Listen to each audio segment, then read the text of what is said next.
보겠습니다. 오늘 말씀 제목은 읽을 수는 없을 것 같아요. 뭐라고 읽어야 될지 모르겠지만 오늘 말씀 제목 한 번만 보여주시겠어요? 오늘 말씀 제목은 오늘 이 말씀 제목 좀 보여주세요. 네, 오늘 말씀 제목은 이것입니다. 이렇게 이제 제목을 썼더니 오타냐 이렇게 물어보시는 분들도 계시더라고요. 근데 오늘 말씀 제목을 굳이 보여드리는 이유는 오늘 말씀이 또 사실 저는 욥기가 이런 것 같아요. 욥기의 말씀을 보면 아는 것 같기도 하고 모르겠는 것 같기도 합니다. 사실은 말씀 자체가 어렵다라기보다요. 물론 말씀도 어렵지만 그러나 이 말씀에서 하나님이 결국에 하고자 하시는 말씀이 무엇인지 알겠는데 그것을 살려고 하니까 산다고 하는 영역은 또 다른 차원의 것인 것 같아요. 그래서 오늘 제목은 저렇습니다. 오늘 여러분들하고 이제 이 욥기 말씀을 통해서 여러분들의 삶에도 우리가 이해할 수 없지만 측량할 수 없지만 우리가 예측할 수 없지만 그 하나님이 분명히 저와 여러분들의 삶에 살아계시고 역사하시는 분이심을 믿는 믿음 안에 오늘 말씀 아래 그렇게 서시기를 바랍니다. 우리가 가끔 그런 의문이 들 때가 있어요. 하나님 어디에 계시지? 하나님 어디에 계시는가? 이러한 책 제목도 있죠. 하나님은 그때 어디에 계셨는가? 뭐 이런 책 제목이 있어요. 우리의 이제 그 삶의 영역 속에서 도대체 하나님이 살아계신다면 이런 일들은 왜 발생하는 건가? 어떤 신이라는 존재가 있다면 이러한 일들이 도대체 이 지구상에 왜 존재하는가라는 어떤 의문들을 갖죠. 자, 근데 보세요. 여러분들의 삶에도 이 질문이 있을 수가 있습니다. 여러분들의 삶에, 여러분들의 가정에, 여러분들의 지금까지 나고 자라고 살아가시는 여정 속에 하나님이 살아있다라고 하는데 그 하나님이 살아 역사하신다고 하는데 나의 삶에는 살아 계신 건지 잘 모르겠고 또는 살아 계신다 하더라도 나의 삶에는 역사하시는 것을 잘 모르겠고 또는 역사하신다고 하더라도 나의 삶에 그 하나님이 그렇게 선하시다라는 확신이 들지 않을 수도 있다라는 거예요. 여러분들에게 그 하나님은 어디에 계신다라고 말씀할 수 있습니까? 하나님이 어디에 계시길래 무엇을 하고 계시길래 이 모든 어떤 어려움과 해석되지 않는 문제들과 또 이 고통과 또 이러한 아픔들 속에서 아무 말씀도 하지 않으시는 건가? 뭐 이러한 생각들을 우리 안에 할 때가 있습니다. 욥기 3장에서요. 욥이 불평하는 것과 하나님에게 원망하는 말을 듣고 이제 이 친구들 중에 처음으로 훈계를 시작한 사람이 바로 엘리바스라는 친구였습니다.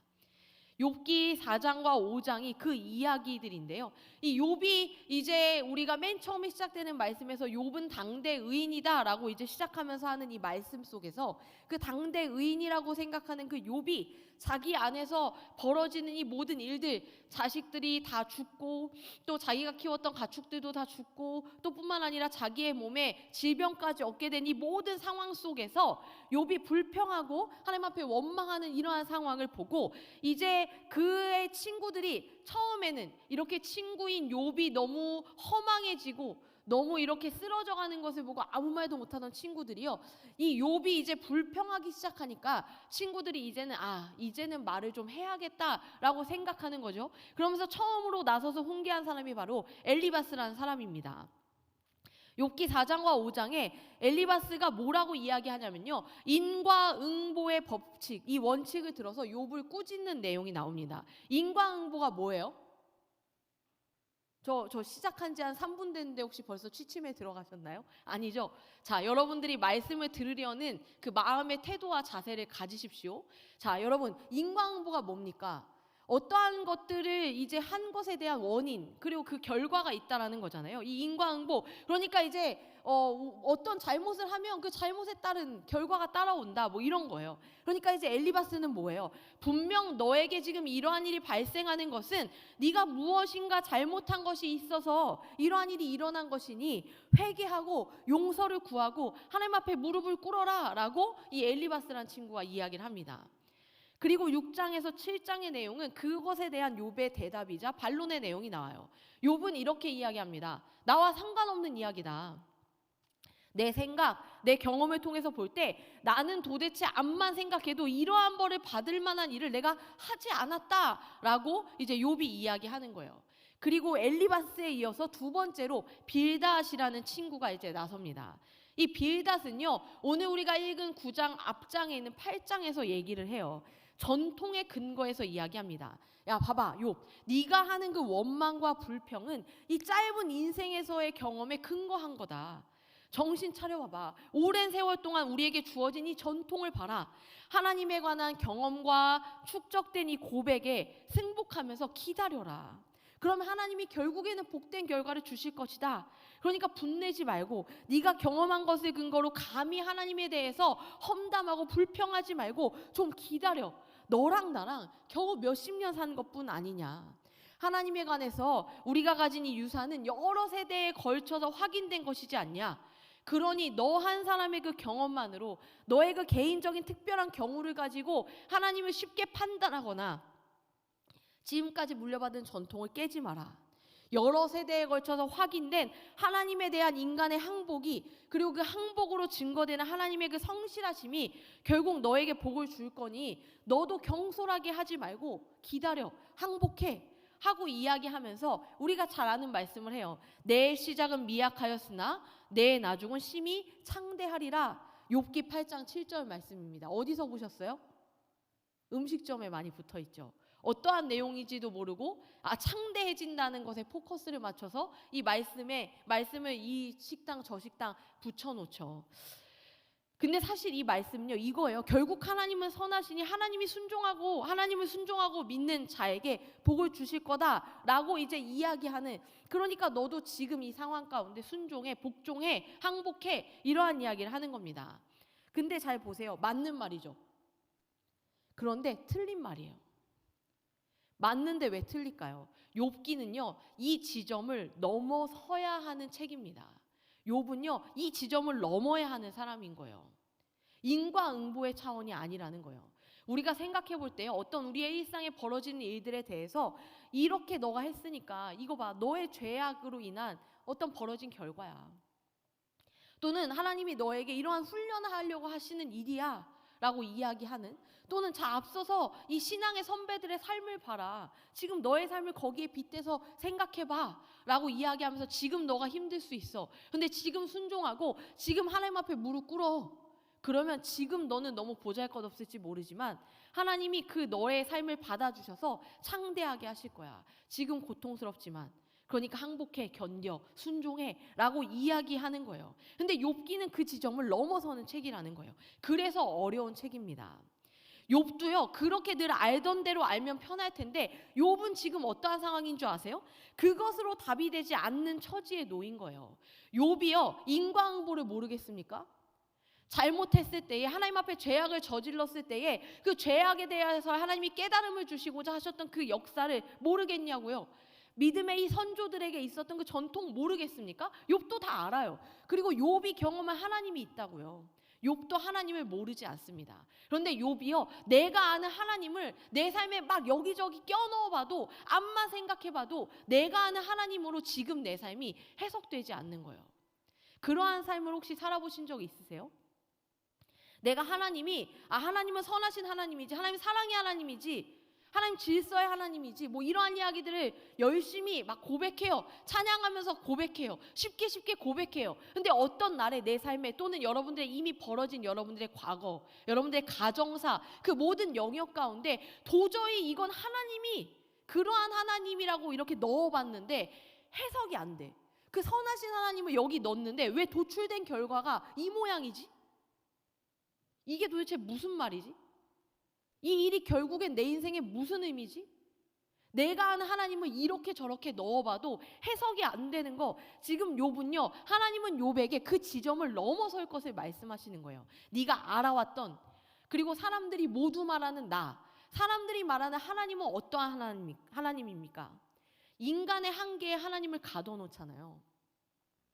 여러분들도 섣불리 마치 하나님에 대해서 잘 아는 양 누군가에게 훈계하거나 정죄하거나 가르치거나, 혹 그게 누군가가 아니라 나 자신에게까지도 그렇게 적용한 적 없으세요? 야, 누구야, 하나님은 이러한 분이야, 너 하나님 앞에서 그렇게 하면 안 돼. 근데 하나님 진짜 그런 분 맞아요? 하나님 정말 잘 알아요? 하나님 여러분들이 생각하는 그 하나님 맞으십니까? 그리고 나의 삶에도 그래요. 나의 삶에도 하나님을 딱 가져와 놓고선 하나님이 이런 분이니까 나에게 이렇게 하시는 거야 라고 말하는 그 하나님이 정말 여러분이 생각하는 그 하나님이 진짜 하나님이 맞습니까? 여러분 하나님을 얼마나 알아요? 여러분들이 알고 있는 그 하나님이 진짜 하나님이 맞기는 한 겁니까? 우리는요 여기서 우리가 알고 있는 이 창세기 1장 1절 말씀을 계속해서 기억해 볼 필요가 있어요. 우리가 하나님은 창조주시고 우리는 피조물이라는 그 지점에서 하나님을 바라보아야 합니다. 다시 말씀드리면요, 우린 하나님을 몰라요. 우리가 하나님을 알 수가 없어요. 근데 우리는요 그 하나님 안에 우리의 지식 안에 하나님을 가두어 놓고 그렇게 하나님은 이러한 분이라고 이야기하는 거예요. 저도 지금까지 자라오면서 많은 선배들이나 많은 어떤 신앙의 선생님들이나 이런 어른들께 그러한 말들 많이 들었어요. 희진아, 이거 하나님이 너 훈련하시는 거야. 참고 견뎌. 저도 그래서 어떨 때는 훈련인 줄 알고 참고 견뎠거든요. 그런데 이제 목회자가 되고 이 삶의 여정을 가다 보면요, 때로는요, 하나님 이게 진짜 참고 견딜 일입니까? 못 참을겠어서가 아니라 이건 너무 불의한데요? 이 불의를 제가 참고 견디는 게 훈련입니까? 하나님이 이렇게 비상식적으로 훈련을 시키시기도 합니까? 라는 의문으로 기도할 때가 있어요. 그런데 그때 때로는요 그걸 참고 견디는 게 아니라 그건 옳지 않다고 용기 내서 말할 수 있는 타이밍도 있더라고요. 그런데 우리는요 그냥 무조건적으로 이건 하나님의 훈련이야, 이건 하나님이 너에게 깨달음을 주시려고 하는 거야, 너의 지난달에 어떠한 그 과오에 대해서 하나님 앞에 회개해, 하나님은 지금 너의 회개를 기다리셔 하면서 우리에게 벌어져 있는 모든 일들을 그런 식으로 내가 아는 하나님, 내가 생각하는 하나님의 한정을 넣어놓고 우린 누군가에게 또는 내 자신에게 그렇게 말하고 있는 것은 아니냐는 거예요.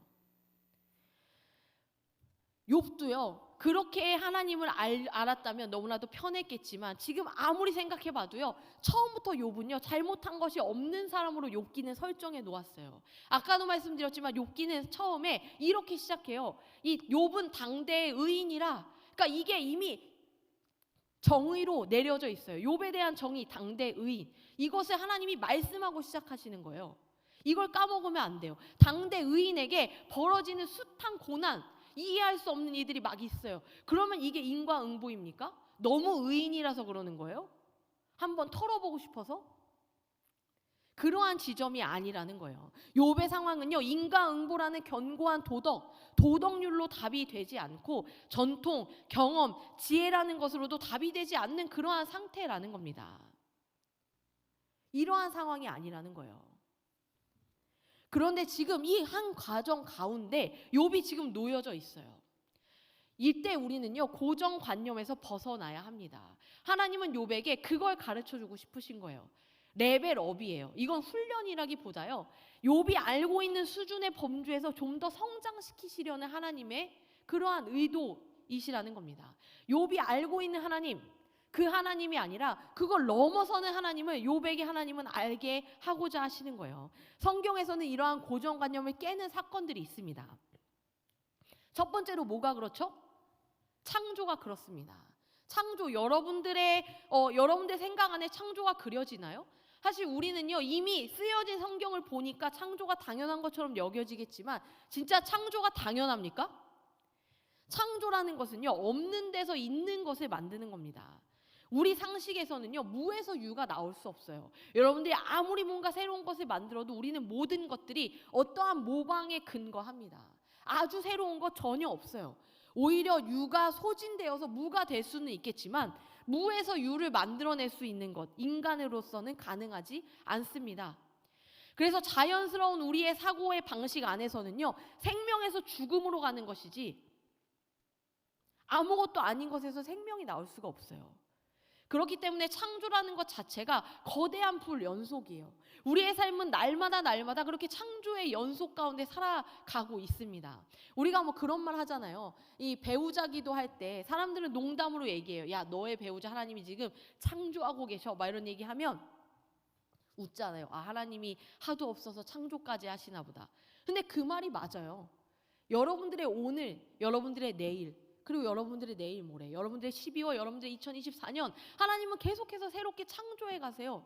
여러분들의 하나님이 계속해서 빚어 가시는 거예요. 그 여정 속에 출애굽을 한번 볼까요? 출애굽에서 이스라엘 백성은 430년을 애굽에서 종살이하면서 그 생활에 익숙해져 있었습니다. 근데 하나님이요, 어느 날에 모세라는 사람을 통해서 이스라엘을 꺼내세요. 그 방법으로 무엇을 사용하십니까? 뭘 사용하세요? 10가지 재앙이죠. 10가지 재앙을 일으키십니다. 이스라엘 백성들이 얼마나 놀랍겠어요. 그동안 자기들이 알고 있던, 자기들이 가지고 있던 세계가 깨지는 놀람의 연속에 일어났던 그 사건이라는 거예요. 바로는 강해, 그리고 히브리인은 약하다라는 것이 그들의 세계관이었어요. 그런데 하나님이 함께 하심으로 히브리인이 강해지는 거예요. 그 모든 것들, 당연했던 자연이 바뀌어지기 시작했어요. 그러한 모든 역사 속에서 하나님이 일하시는 거예요. 바로가 가진 어떠한 힘보다 이스라엘 민족이 가진 하나님의 능력이 더 강하다는 이 놀라운 일들을 그들이 경험한 거예요. 고정관념이 생기고 하나님은 그것을 깨트리시길 원하십니다. 하나님이 고정관념을 깨신다고 말하는 것이 어찌 보면은 이상한 것 같지만, 깬다는 것은요, 있었다는 것을 부숴서 무효로 만든다는 개념인데, 성경이 말하는 것은 처음부터 그 고정관념이 전부가 아니었다라는 것을 말하고 있는 거예요. 그러니까 엘리바스가 욥에게 말한 인과응보, 그 하나님이 전부가 아니라는 거예요. 빌닷이 말한 하나님이 전부가 아니라는 거예요. 하나님은 그게 전부가 아니에요. 그래서 오늘 본문은요, 우리가 읽은 본문은 이 빌닷, 이 전통에 의해서 말하고 있는 이 빌닷, 야 욥, 너 잘 생각해봐. 지금 너의 삶에서 잘 생각해봐. 네가 지금 고작 얼마나 살았다고 너의 그 지금의 이 삶을 가지고 하나님 앞에 그렇게 비판해. 하나님 앞에 그렇게 건방지게 굴어. 어떻게 이렇게 교만할 수 있어? 앞선 전통을 봐. 믿음의 선배들이 어떻게 했어? 하나님 그럴 때 어떻게 일하셨어? 그걸 보라고 라고 말하는 이 빌닷의 논쟁에 대해서 욥이 이야기를 했습니다. 욥이 이렇게 이야기를 해요. 그래, 나도 안다. 나도 하나님이 그러하다는 걸 알아 라고 이야기를 하는 겁니다. 진실로 내가 이 일이 그런 줄을 알거니와 인생이 어찌 하나님 앞에 의롭겠냐? 사람이 하나님께 변론하기를 좋아할지라도 첫마디에 한마디도 대답하지 못할 것이다 라고 욥이 이야기해요. 나도 알아. 하나님 그러시다는 거 알아. 내가 의로울지라도 그런데 하나님 앞에 대답하지 못해. 왜냐하면 나를 심판하실 하나님 앞에 나는 간구할 뿐이야. 내가 암만 의로워도 하나님만큼 의롭지 않다라는 것을 욥은 알고 있다라는 거예요. 근데 욥의 탄식의 요지는 무엇인지 아십니까? 욥은 누구도 제지할 수 없는 엄청난 힘과 능력을 가지신 이 하나님, 그리고 자기, 이 사이에서의 이 비대칭적인 불균형 때문에 하나님께 맞설 수 없는 것이 한스러운 거예요. 앞만 봐도 하나님 위대하세요. 앞만 봐도 하나님 흠이 없어요. 앞만 봐도 하나님 의로우세요. 알았다고요. 그거 알아요. 근데 나도 앞만 봐도 잘못한 게 없어요. 근데 내가 잘못한 게 없는데 하나님은 너무 의로워. 그러니까 그 하나님 앞에 가서 난 잘못한 게 없어요 라고 따질 수조차 없다는 걸 자기가 안다는 거예요. 자기도 그 하나님을 안다고요. 그런데 어떠한 논리와 뭘 들어도 도대체 이 삶이 해석이 안 되는 것을 어떻게 해? 그러니까 하나님만이 답을 갖고 계신데 하나님은 지금 또 아무 말씀도 안 하시는 거예요. 욥이 처한 상황이 그거예요. 그런데 욥이 그러한 상황에 처해 있는데 지금 친구들은 온갖 자신 안의 지식으로 1번이 와서 1번의 지식으로 말하고, 2번이 와서 2번의 지식으로 말하고, 3번이 와서 3번의 지식으로 말하고, 이 되풀이, 이 사람이요, 야, 봐, 하나님 1번이야. 2번이 와서 야, 하나님 2번이라고. 3번이 와서 하나님 3번이야 하고 말하는 거예요. 근데 욥은 어때요? 1번도 아니고 2번도 아니고 3번도 아니란 걸 아는 거예요. 그럼 하나님 뭐야? 하나님 도대체 이게 뭐예요? 뭐예요, 하나님? 저 이거 어떻게 해석해야 해요? 우리의 인생이 그렇다는 거예요. 우리의 인생이. 저는 여러분들이 섣불리 그래서 여러분들의 삶의 하나님을 여러분들의 지식 안에 가둬놓은 그 하나님으로 들이대지 않았으면 좋겠어요. 여러분들의 지금까지의 삶의 여정을 보시면서 저는 야, 네 삶이 힘들면 얼마나 힘들다고 고작 그 삶을 살아놓고선 힘들다고 말해, 이런 말을 하는 것이 아니에요. 사람은요, 저마다 그 나이에 따라서요 힘든 어려움이 있어요. 그런데 솔직히요, 저는요 여기 계신 우리 청년들의 삶을 한 명 한 명 알아갈수록요, 얘가 어떻게 이 삶을 견뎠지? 이러한 청년들도 생각보다 너무 많더라고요. 도리어 나보다 어린 청년이지만 나보다 더 어려웠을 법한 삶을 살아온 친구들도 이 자리에 있어요. 근데 저마다 그때마다 하나님에 대해서 내가 알고 있는 그 수준 안에서 범위로 그 하나님을 딱 세팅해 놓고, 하나님 세팅값이 이건데 내 삶에 지금 이런 일이 있으니 하나님은 지금 이렇게 하시는군요 라고 하나님을 그렇게 해석해 버리다 보면요, 하나님에게 실족하고 하나님의 사랑을 누리지 못하고 나의 하나님은 그렇게 선하시지 않는 하나님으로, 너네 하나님은 그런지 모르겠는데 우리 하나님은 아니야 라고 치부해버리고 마는 그러한 오류를 범할 수 있다라는 거예요. 뿐만 아니라 어떻습니까? 교회 공동체의 위험성이 어디에 있는 줄 아세요? 너무 잘 안다는 거예요. 너무 자기 지식에 자신이 있다는 거예요. 내가 알고 있는 하나님으로 하나님은 그런 거 기뻐하지 않으셔. 누가 그래요? 하나님 그걸 기뻐하지 않는다고. 하나님은 그러한 모습 원하지 않으셔. 하나님 너가 그렇게 사는 거 원하지 않으셔. 누가 그러냐고요.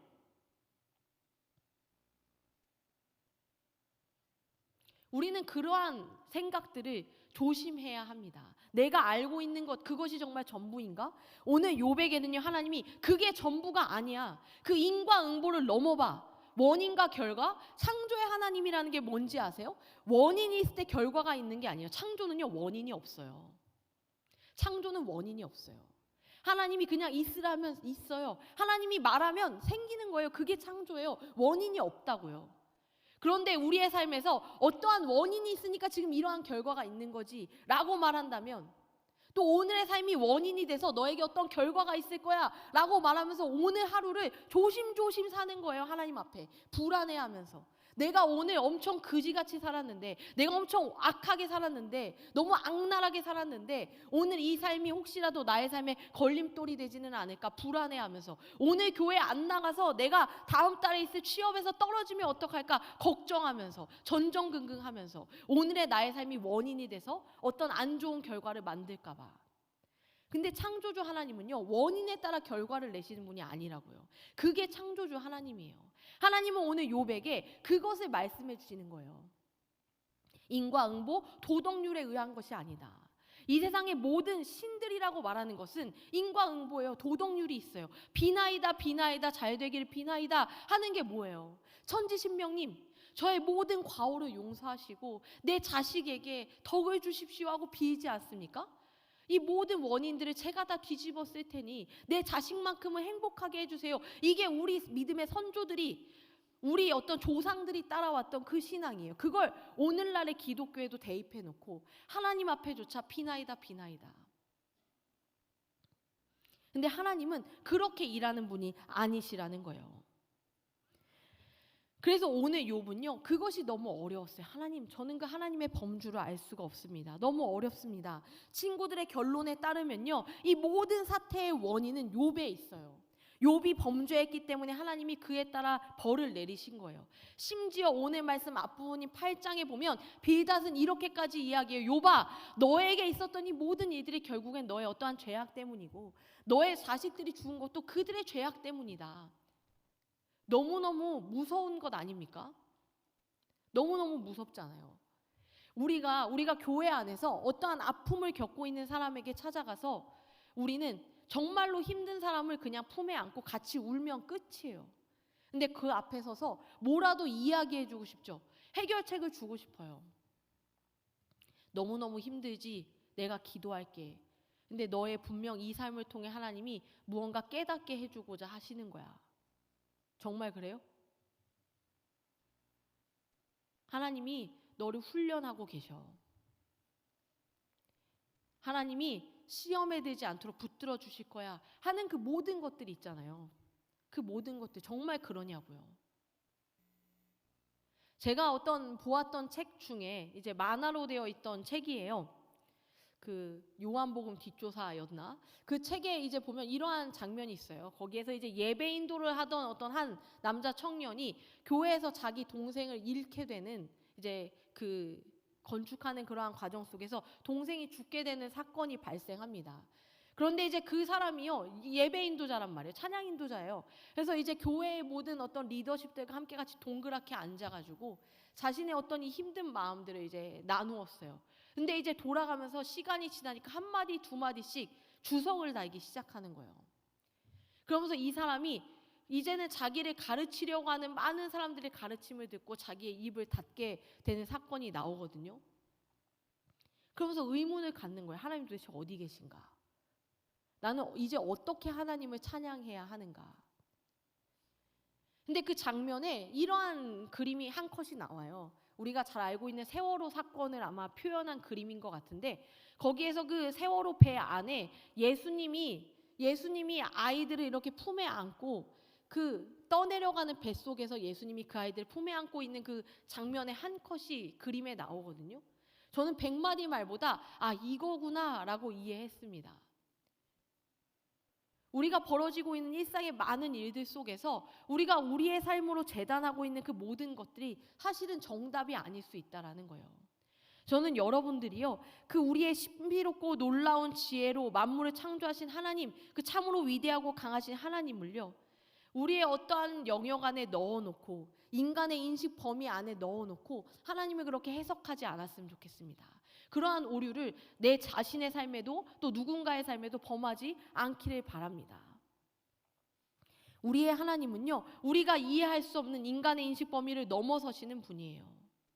우리가 알 수가 없어요. 여러분들의 삶에서 지금 벌어지고 있는 일들, 죄송하지만 제가 목사인데도 저도 잘 모르겠어요. 오늘 제목 보세요. 잘 모르겠다는 뜻이잖아요. 저는 제 인생에서 벌어지고 있는 일들도 잘 모르겠어요. 하나님, 이건 어떻게 제가 바라봐야 합니까? 하나님, 제가 이거 그냥 이렇게 감당하는 게 이건 순종일까요? 아니면 이것을 박차고 나가는 게 순종일까요? 하나님, 여기서 저는 어떻게 울어야 될까요? 하나님, 여기서 저는 분노해야 할까요? 하나님, 저는 여기서 감사해야 합니까? 그러한 것조차도 모르겠는 문제들이 발생하거든요. 그런데 그런 걸 다 모를 때 진짜 알겠는 거 하나가 나오더라고요. 모르겠는데 하나님은 계시다는 거예요. 내가 지금 이 상황이 뭔지 모르겠는데 하나님은 선하시다는 거예요. 난 지금 이 상황이 나에게 왜 있는지 모르겠는데 하나님은 신실하시다는 거예요. 나는 이게 도대체 내 인생에 왜 주어졌는지 모르겠는데 하나님은 사랑이시다는 거예요. 그거는 정말 진리잖아요. 그건 변하지 않는다고. 이건 확실하고 명확한 일이에요. 그거 말고는 아무것도 몰라요. 그렇기 때문에 여러분들, 우리의 삶에서 또 누군가의 삶에 대해서 우리는요, 그러한 모든 것들에 의해서 우리가 해석하고 어떤 명분을 찾으려고 하고 거기에 답을 내리려고 하지 않았으면 좋겠어요.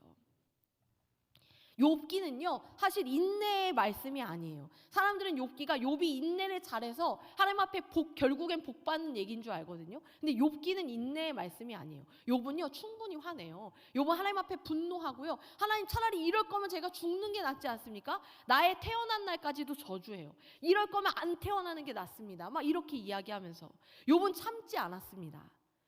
그런데요, 욥 안에서요, 하나님이 뭐라고 이야기하시냐면요, 하나님은요, 이 인과 법칙의 세상, 도덕 법칙의 세상에서 창조의 법칙으로 이 욥을 끌고 가세요.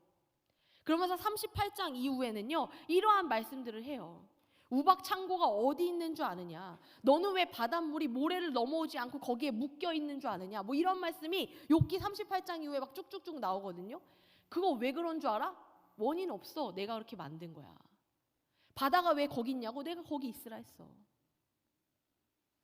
지금 이 계절이 왜 있냐고? 내가 그렇게 만들었어. 이유 없어. 그런데 너도 내가 만들었어. 이 창조의 법칙으로 하나님이 끌고 가시는 거예요.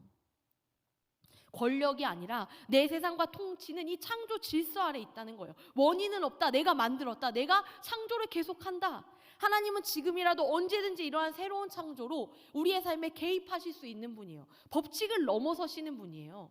그러니까 여러분들이 어떠한 논리, 여러분들이 어떠한 법칙, 여러분들이 알고 있는 그 짧은 아무것도 아닌 성경 지식을 가지고 하나님 앞에 들이대면서 하나님, 이러한 하나님 아니십니까? 근데 내 삶에 지금 이게 뭐냐고요? 또는 누군가에게, 공동체의 지체에게, 또는 이 세상에 벌어지고 있는 일들을 보면서 이것은 하나님이 분노하여 벌하신 거라는 그런 망언을 우리는 일삼지 않아야 한다라는 거예요.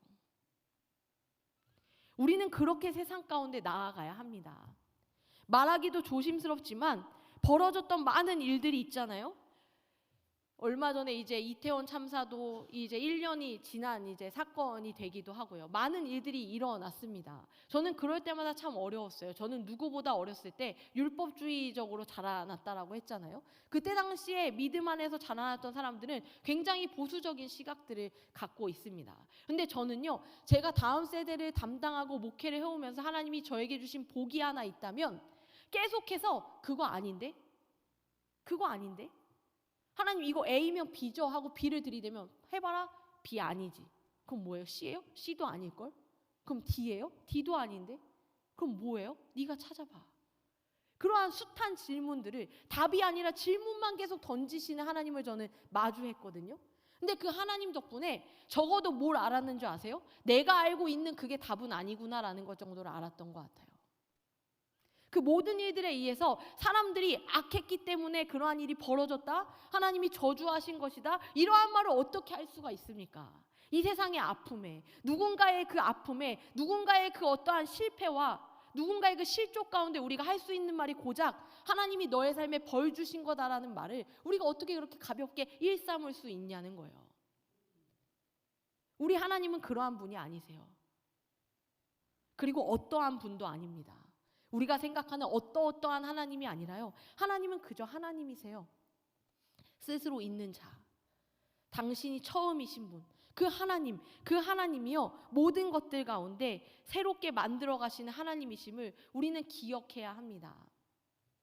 우리의 말씀 가운데 그 하나님을 붙들며 살아갔으면 좋겠어요. 앞으로도 여러분들의 인생에, 죄송합니다, 여러분들의 인생에 더 어려운 일들 많을 거예요.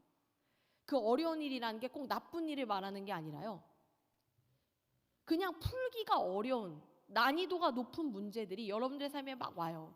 때로는요, 그 문제들을 풀지 않고 내버려 둬야 할 때도 있는 것 같고, 어떤 때는 빨리빨리 풀어내야 되는 것 같기도 하고요. 또 어떤 때는 이게 정답인 줄 알고 정답에 썼는데 한 3년 지나니까 그게 정답이 아니었을 때도 있고요. 잘 모르겠어요. 잘 모르겠는 삶을 살아가실 거예요. 근데 저는 분명히 말씀드리고 싶은 것은 그 잘 모르겠는 삶에 반드시 정답이 되는 것, 하나님이 답이 되어 주신다는 거예요. 그 살아계신 하나님, 답이 되시는 하나님이요, 반드시 선하게, 신실하게, 긍휼하심으로 또 사랑으로 우리의 삶을 이끌어가고 계심을 우리는 기억해야 합니다. 그래서 욥은요, 그냥 그 삶에 끌려갔어요. 욥의 인내로 하나님 앞에 순종한 것이 아니라요, 그냥 그렇게 끌려가는 겁니다.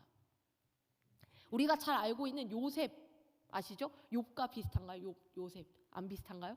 요셉에 대한 말씀도 어찌 보면 좀 비슷해요.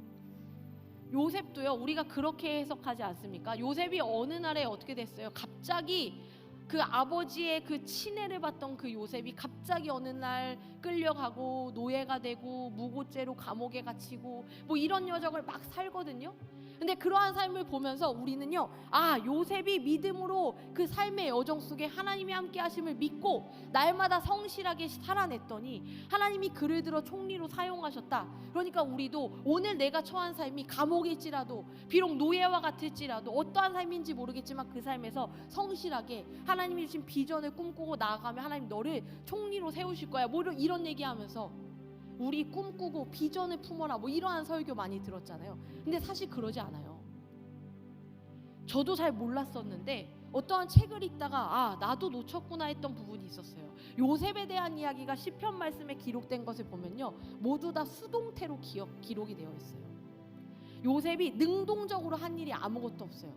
요셉은 끌려갔고 거기서 억울했고 거기서 어떻게 됐고 저렇게 되었고 하나님이 다 그를 어떻게 하였고 어떻게 되었고 어떻게 끌고 가시거든요. 요셉은 그냥 끌려가요. 계속 거기서 요셉이 하나님을 보고 비전을 꿈꾼 건 아무 데도 없어요. 요셉은 하나님 잃어버려요. 불평하고 이런 모습이 나타나진 않았지만 그냥 거기서 애굽 여자와 결혼해서 자식들의 이름마저도 하나님과 전혀 상관없는 이름으로 지어 놓습니다. 근데 요셉이 언제 그걸 아냐면요, 자기 앞에 형들이 와서 무릎을 꿇고 곡식을 구할 때 그 순간에서야 알아요. 하나님, 이 날을 위함이었군요. 내가 그러니까 지금까지 이 억울한 모든 삶을 살아왔던 게 이것 때문이었어요? 이게 그 꿈이에요?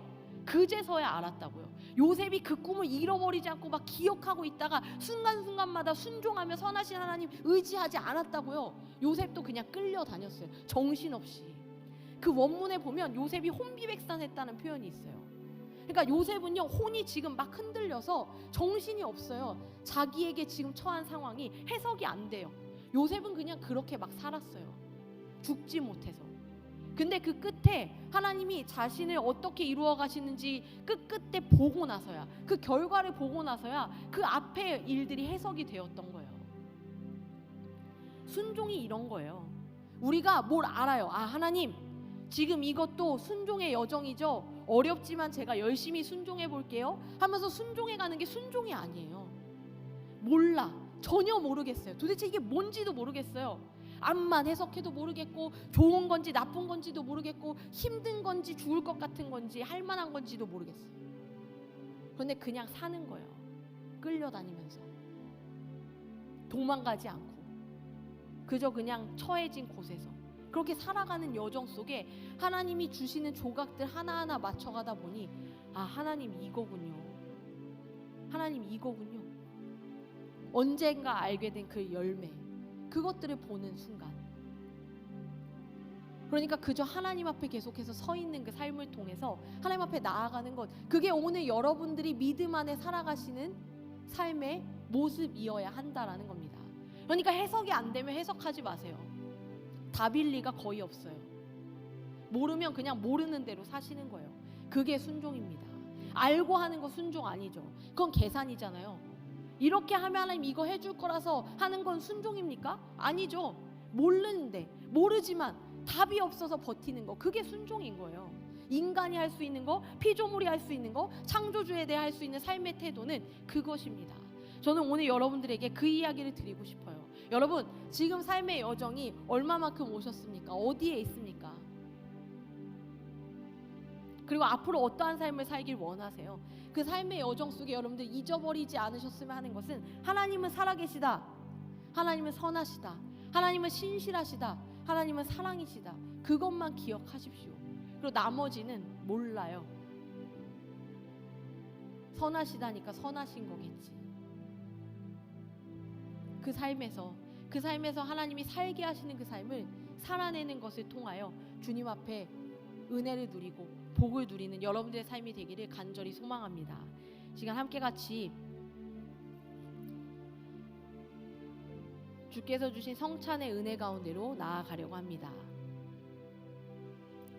주님이 주시는 떡과 잔을 먹고 마시며 하나님의 헤아릴 수 없는 그 사랑과 능력이 우리 가운데 임하기를 원합니다. 조용히 기도하며 성찬 예전을 준비합니다.